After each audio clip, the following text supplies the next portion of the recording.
అంటున్నారు బీఆర్ఎస్ నాయకులు బచ్చు శ్రీనివాస్ గారు. ముందుగా ఆయనతో మాట్లాడదాం. వాస్తవానికి మరి ఆయన ఏం చెప్తారు ఈ కాళేశ్వరం విషయంలో? ఒకవైపు కాంగ్రెస్ కాళేశ్వరం శనేశ్వరం అంటుంది, 1,00,000 కోట్లు గోదావరి పాలైనాయి అంటున్నాయి, కాళేశ్వరం కూలేశ్వరం అయిందని చెప్తున్నారు. శ్రీనివాస్ గారు, గుడ్ ఈవినింగ్ సార్.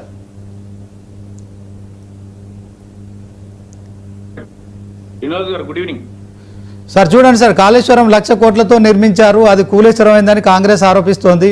ఇప్పుడు గోదావరిలోకి మరి మహారాష్ట్రలో కురుస్తున్న వర్షాల కారణంగా లక్షల క్యూసెక్ల నీరు వస్తుంది. అయినప్పటికీ కూడా కాంగ్రెస్ ప్రభుత్వం ఎట్టి పరిస్థితుల్లో ఆ యొక్క బ్యారేజీలు ఏవైతే ఉన్నాయో గోదావరి నదిపై నిర్మించిన మేడిగడ్డ కావచ్చు, అన్నారం కావచ్చు, సుందిల్ల కావచ్చు, ఈ బ్యారేజీలను నింపే ప్రసక్తి లేదని కరాఖండిగా చెప్తోంది. మరొకవైపు పంట ఏదైతే వరి పంటకు సంబంధించి నీటి అవసరం విరిగా పెరిగిపోతుంది. మరోవైపు నీళ్ళు అందక రైతులు చాలా ఇబ్బంది పడుతున్నారు విత్తనాలు నాటుకొని. సో ఈ కరువు పరిస్థితులు ఒకవైపు, మరొక వైపు కాంగ్రెస్ ప్రభుత్వం మరి ఇక గోదావరి నీటిని సద్వినియోగం చేసుకోలేని పరిస్థితి కనిపిస్తుందని బీఆర్ఎస్ ఆరోపిస్తుంది. సో మీరేం చెప్తారు సార్? మొట్టమొదట 99 వీక్షకులకు, మీకు రాబోయే మిత్రులకి అందరికీ నమస్తే.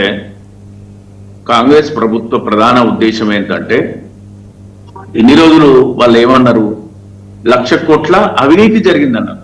అవినీతే 1,00,000 కోట్లు జరిగిందన్నారు. కానీ ఇప్పటివరకు కాళేశ్వరం మీద బీఆర్ఎస్ హయాంలో బీఆర్ఎస్ ప్రభుత్వం ఖర్చు చేసింది 94,000 కోట్లు. 94,000 కోట్లు జరిగితే 1,00,000 కోట్ల అవినీతి జరగదు. ఈ రోజు పంచాయతీ జరుగుతుంది కాంగ్రెస్ ప్రభుత్వ హయాంలో 10%, 12%, 15% ఇస్తే మేము బిల్లులు ఇస్తాం అనేటువంటి పంచాయతీ జరుగుతుంది. వాళ్ళ పంచాయతీ ప్రకారం అయినా కూడా 94,000 కోట్లలో 10% అంటే ఎంత? నాకు తెలిసి 9 కోట్ల 10 కోట్ల 90 కోట్లల్లో 94,000 కోట్లల్లో 940 కోట్లు అసలు జరగాల్సింది అవినీతి. వాళ్ళ లెక్క ప్రకారం, కాంగ్రెస్ అవినీతి ప్రకారం 940 కోట్లు జరగాలి. 10% అంటే 15% అంటే 15,135 13,000 కోట్ల రూపాయల అవినీతి జరగాలి. కానీ లేఖంగా ఎంత మాట్లాడతారంటే 1,00,000 కోట్ల అవినీతి జరిగింది అంటారు. 94,000 కోట్ల జరిగినటువంటి ప్రాజెక్టులో 1,00,000 కోట్ల అవినీతి జరిగిందంటారు. ఇలా ప్రధానంగా 15 ప్రధాన రిజర్వాయర్లు 21 పంపౌతులతోని నిర్మాణం జరిగింది. వాళ్ళు కూడా ఇది కరెక్ట్ కాకపోతే యాదాద్రిలో గన్నమల్ల రిజర్వాయర్ ను ఎందుకు ముఖ్యమంత్రి రేవంత్ రెడ్డి గారు ఓపెన్ చేశారు? అందులోకి నీళ్ళు ఎక్కడి నుంచి వస్తాయి? ఈ విధంగా వాళ్ళు లక్ష్యంగా పెట్టుకున్నారు. 27 చివరి నాటికి మేము మేడిగడ్డ రిపేరింగ్ పూర్తి చేయాలనేటువంటి లక్ష్యంగా పెట్టుకున్నాం. మేము అప్పటి వరకు గోదావరిలో వచ్చే నీటిని మేము ఆపం అంటే వాళ్ళు ఏంది సిడబ్ల్యూసి కానీ ఎన్డీఎస్ఏ కానీ మాకు చెప్పిన లెక్కల ప్రకారం మంత్రి ఉత్తమ్ కుమార్ రెడ్డి గారు చెప్పేది ఏంటంటే, ఆ 3 బ్యారేజ్లలో మేము నీళ్లు నిల్వ చేస్తే ఆ 3 బ్యారేజ్లో కూలిపోతాయి, దాని కింద ఉండేటువంటి 240 గ్రామాలు కొట్టుకపోతాయి, ఆ తర్వాత కింద ఉన్నటువంటి ఖమ్మం జిల్లా కూడా పోతుంది అని వాళ్ళు చెప్పేటువంటి ప్రయత్నం. మరి ఈరోజు తుంగభద్ర 6 నెలల వ్యవధిలోనే మీ పక్కన మీ ప్రభుత్వమే ఉంది, మీ కాంగ్రెస్ ప్రభుత్వం 30 గేట్లు మార్చింది. తుంగభద్ర డ్యామ్ కి 30 గేట్లు మార్చి, కొత్త గేట్లు మార్చి ఆ పండుగ చేసుకున్నారు. మీ కాంగ్రెస్ ముఖ్యమంత్రి రేవంత్ రెడ్డి గారిని కూడా పిలిపించారు. మీరు మేడిగడ్డలో ఒక పిల్లర్ కుంగిపోయింది, అది ఎవరు కూడా కాదనలేని సత్యం.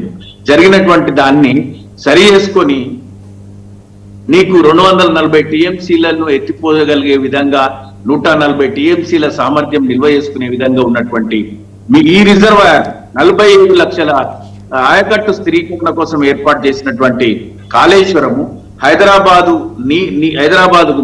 మంచినీరు, తాగునీరు అంటే హైదరాబాద్ పరిధిలో ఉన్నటువంటి మేడ్చల్, రంగారెడ్డి, హైదరాబాద్ లో ఉన్నటువంటి ఈ జనాభాకు గోదావరి జలాలు అందించడానికి, దాంతో పాటు పారిశ్రామిక అవసరాల కోసం ఒక 10 టీఎంసీలు, ఒక 13 జిల్లాల ఎంటైర్ తెలంగాణలోని జిల్లా అంటే కొత్త జిల్లాల ప్రకారం, ఉమ్మడి జిల్లాలో అయితే ఒక 9 జిల్లాలు, ఇట్లా అన్ని జిల్లాల కోసం ఏర్పాటు చేసినటువంటి ఈ ప్రాజెక్టును బీఆర్ఎస్ ప్రభుత్వం మీద కక్షతోని ఆ ప్రాజెక్టును అందుబాటులోకి తేకుండా కావాలనే నీటిని వృధాగా కిందికి పోనిస్తే దాని యొక్క పర్యవసానం ఎవరు అనుభవిస్తారంటే, ఎల్లినో వచ్చి రేపు పొద్దున మంచినీళ్లు రావు, అతివృష్టి వస్తుంది, అనావృష్టి వస్తుంది, రేపు పొద్దున నీళ్లు దొరకవు.